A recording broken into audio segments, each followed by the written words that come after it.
check out the go-karts, see if they're running. We'll also pass by the Trinity River of Fort Worth and get a skyline shot of downtown.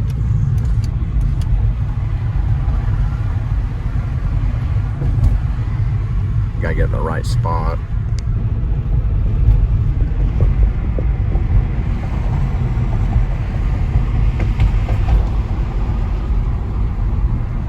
Yep, they are running. Go-karts with a K.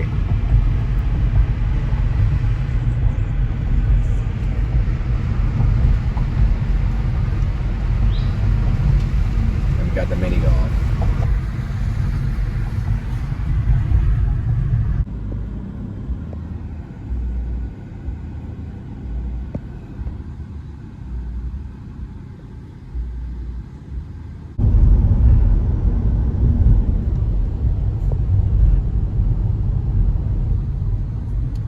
I'm probably going to be printing Grace, aka Werevlog, the screenplay.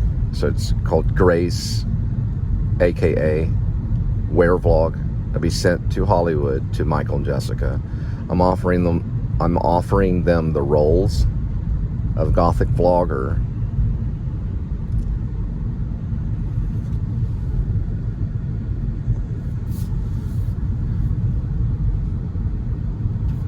Grim Vlogger, and Vlog Pyra, the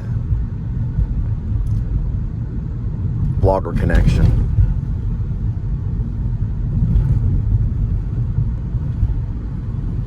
It's a gothic vlogger connection. I'm offering them that scene, that role.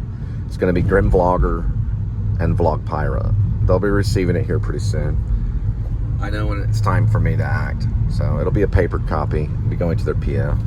All right, so this will be like my first feature film about vlogging or YouTubing or whatever you want to call it. Grim Life Collective, they've done some good vlogs. One of them is the Interview with a Vampire vlog. It's actually a pretty good one. You can rewatch it. They have re-released Interview with a Vampire just now. It's on some channel like AMC or something like that. Regardless, Interview with a Vampire was very popular when I was in college. It was Brad Pitt, Kirsten Dunst, Tom Cruise, a bunch of actors. It was about vampires. Anyway, I thought their Grim Life Collective Interview with a Vampire was funny because they kind of look a little like vampires, and they were vlogging this thing that was like vampires. But anyway, Grace, aka Werevlog, it's got to have Gary Oldman in it. So it's kind of a comedy, and it's about vloggers.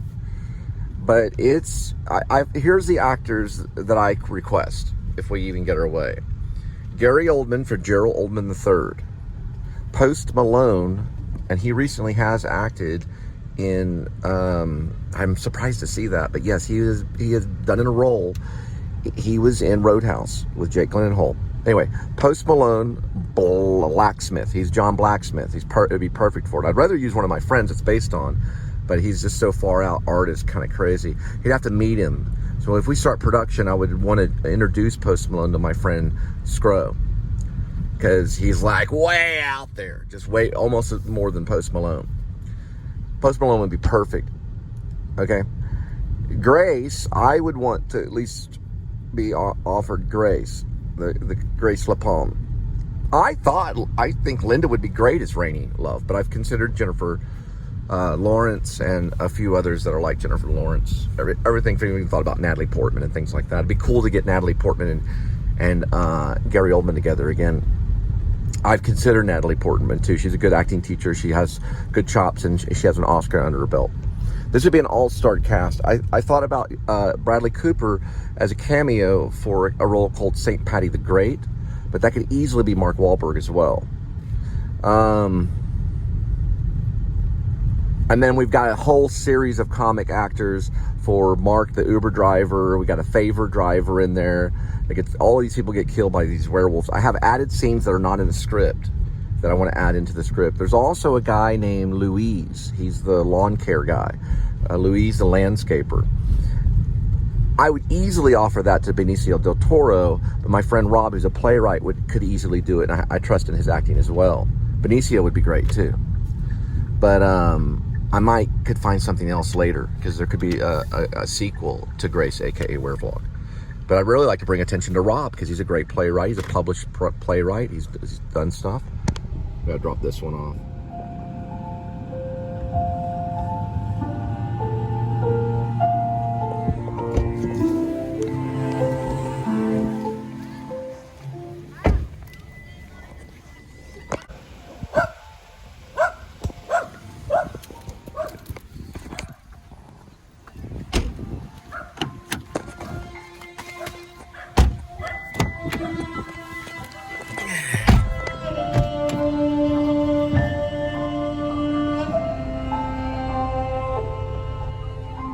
Crazy dog. I used this song in it was a play reading, kind of like, it was the same thing on SoundCloud, SoundCloud Studio Theater Group. We did a play called Hidden Drive. I'll post that way later.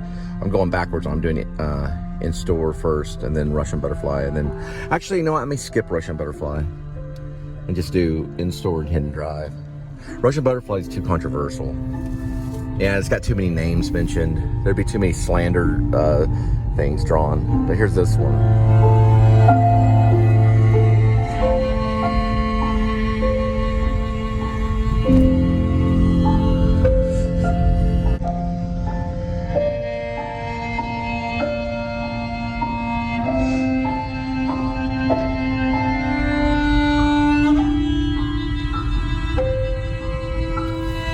Now, it's probably copyrighted, so.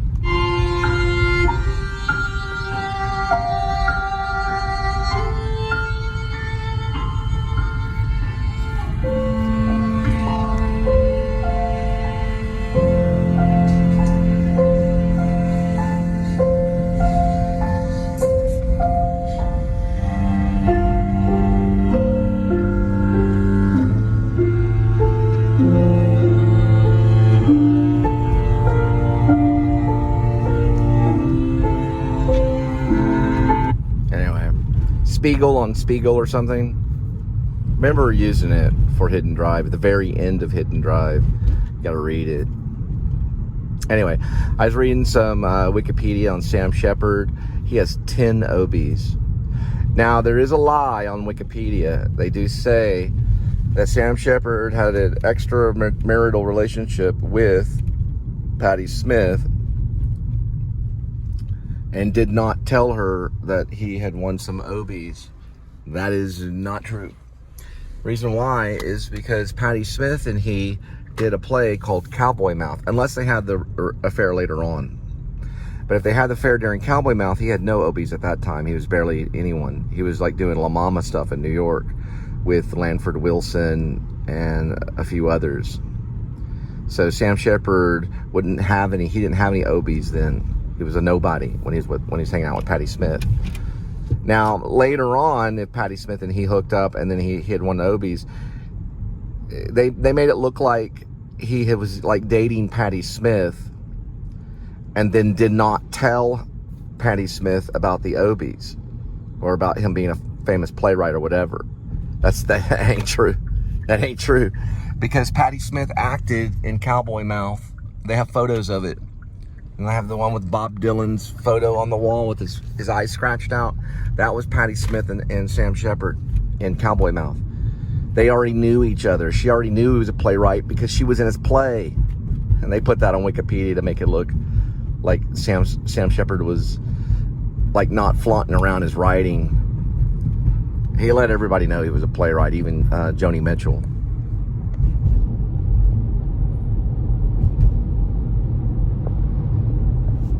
Joni Mitchell wrote a song called Coyote, which was about Sam Shepard hitting on her and dancing around the floor because Sam Shepard was kind of how do they say it? Slimy. He was kind of slimy. That's what she was writing about in Coyote. She was berating Sam Shepard because he was hitting on her at different musical events.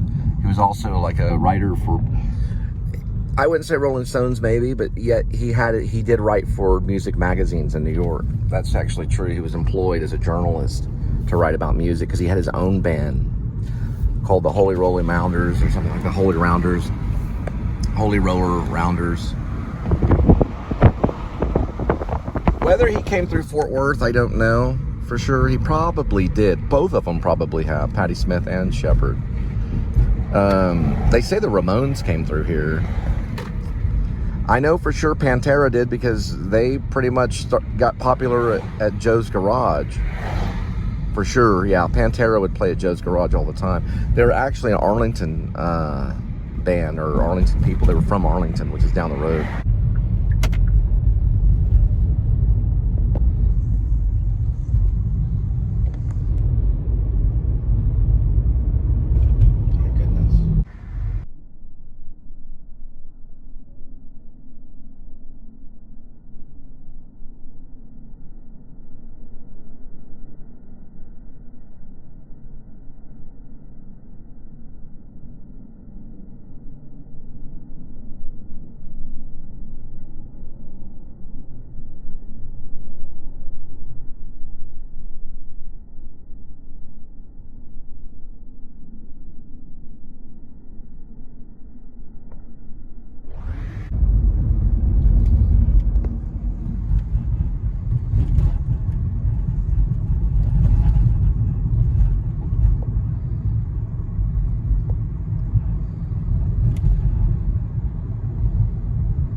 Loose dogs. Yeah, I went ahead and purchased Joni Mitchell's Woodstock. There's a lot of versions of it. I want to say very close to 69 because Woodstock was in 69. So, and in Gloria Slowhands, the first murder they investigate happened in 69 from the serial killer cop guy. And also in Hidden Drive, it's timed within the dialogue. It's written in the actual play, Woodstock Plays, from the Google Home box.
Like pizza? I didn't order pizza.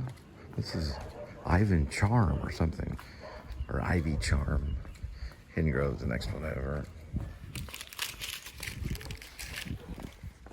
I wonder if the dog was all acting weird. Oh, great.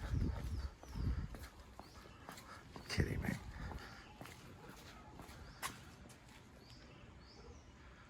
And they have a lock on that. Alright.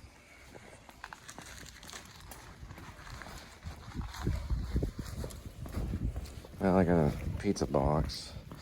I use it kind of like as a shield, like this. Let's see.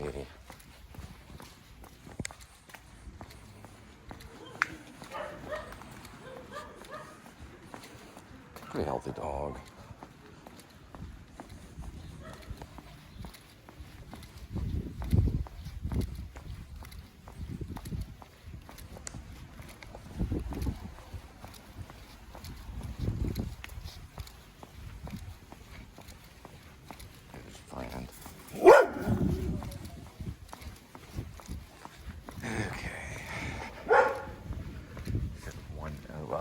Okay.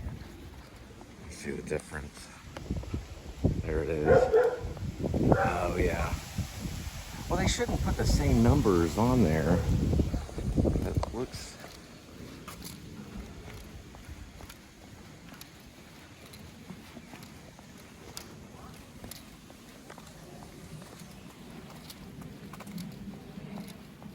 There we go. They're all like the same. That's ignorant. They're all the same number all the way down. So they all have identical numbers. Well, it's good for certain restaurants because I can really smell it.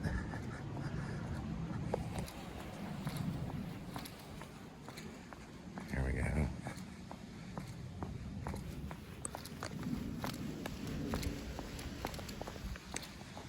There we go.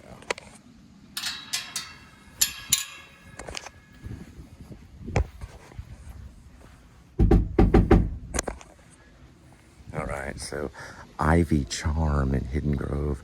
They have the exact address. The guy was like, everyone gets confused. You miss it by one.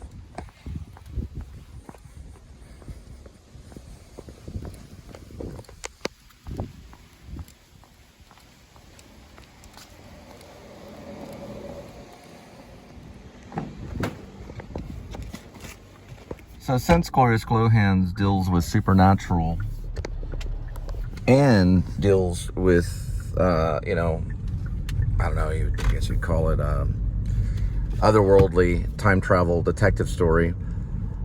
Sky Star Climber could be the same as Sky Climber. She probably had like a slang kind of name thing. Some people called her Sky, some people called her Star, because she was kind of, you know. Who is the serial killer that yeah, it was Ed Kemper in Mind Bomb. You see Fincher? He'd pick up the college hippie chicks. No, that's right. That's right. He refused to pick up the hippie chicks. No, but he picked up a few hippie chicks. He picked up like 150 hitchhikers and didn't kill any of them. And then he had a certain taste. They were usually like college girls kind of thing. They had a certain level in society. He would let the hippie chicks go and stuff. But anyway, this is a different story. This is a fictional detective, otherworldly detective story on the lines of maybe like Twin Peaks or maybe even Psych and Monk and things like that, but with time travel involved. They finally figure out how to time travel, and there's this scrim that they lay under, and she begins to dream and speak in tongues, and the scrim just, you see it just kind of fall downward over their bodies, and they just vanish into time. And then they reappear under this other type of temporary scrim, because the permanent scrim is connected to this like computer, because this is something that Colt, C-O-L-T, Colt did. He did this to figure out how to investigate crime, kind of almost a little on the lines of Minority Report. Minority Report, which was produced, I believe, directed by Spielberg, would be very similar, only the prevention stuff doesn't come until later. And they first, at one time, in some part of the series, they investigate the 1969 murder of Sky Climber or Sky Star Climber, and she was just a missing Jane Doe. And when they start to connect, and they first see that the cop, who was a serial killer at the time, is an old man, you see they're sitting in the car, and you see that they're investigating, like, you know, they have binoculars and everything, and all of a sudden Joni Mitchell's Woodstock comes up. That was released in 1970, but she wrote it in 69, but it would work. And that comes up, and I already saw it, I already envisioned it. And then they start trailing him, and they ask him questions. They realize he's a cop. He's like, look, man, I've been a cop my whole life. You'd be crazy to think that I was this so-called serial killer that really got hardly no attention. Now, Ed Kemper, you know, John Wayne Gacy, Ted Bundy, all those guys got a lot of attention, but there was an actual serial killer that killed far more than all of those. He killed hundreds of them. 90 of them were in Texas. Nobody even knows his name. This old, puffy black guy. He's in prison, and there was a state I don't know if it was a state trooper, but it was someone that was up there, like a U.S. Marshal or someone that was way up, and he investigated the crimes. And they would buy this guy pizza, they would give him soda. He was like a little kid, kind of, and he would smile and laugh about it. He was mentally challenged, but he got off on this thrill of choking. He strangled all these women, hundreds of them. And then they allowed him to draw. They allowed him to color and draw their faces. And they have all the, this is in Texas, that when it went on. But he's held somewhere else. He's not held in Texas. He's held in a different case. He was charged with several counts of murder. But he came to Texas. They brought him here and exonerated him from the death penalty as long as he would investigate, or as long as he would help with the investigation of over 90 murders. This is a different case, though. In Glorious Glow Hands, this guy wasn't as crazy. But he was a cop in the 60s. And he was hitting upon hippie chicks because they were an easy target. And the first one that calls to them is Star Sky Climber, or Sky Star Climber. They never really get her name because she's listed as a Jane Doe. Back then, they didn't have the things they have now. All right. Oh, by the way, OJ passed away.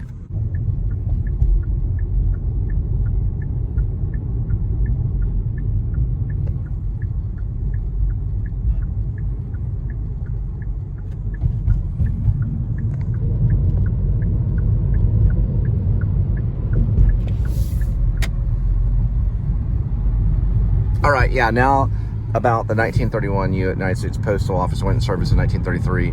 It is known, the artwork that's used is known as Beaux-Arts, which is B-E-A-U-X Arts. It's pronounced Beaux-Arts.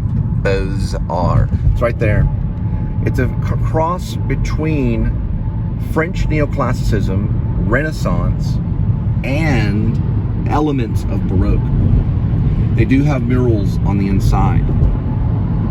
It's a rectangular building. It's on the endangered list registry of 1985, meaning it went on the registry in 1985. And in 2014 or something like that, it became, I believe in 1985 is when they registered it as an endangered building or an historical.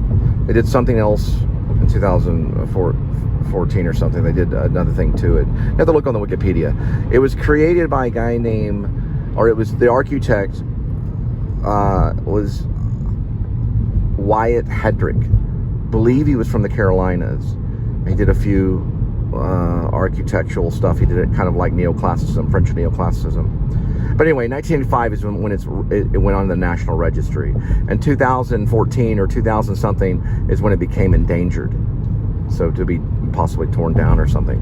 But I think it's still functioning. And they do have a revolving door in it too as well. And it was used, sections of it nearby was used in a play I was in by Lanford Wilson called Hot L Baltimore. I played the John. We used the outside of it to make it look like a hotel.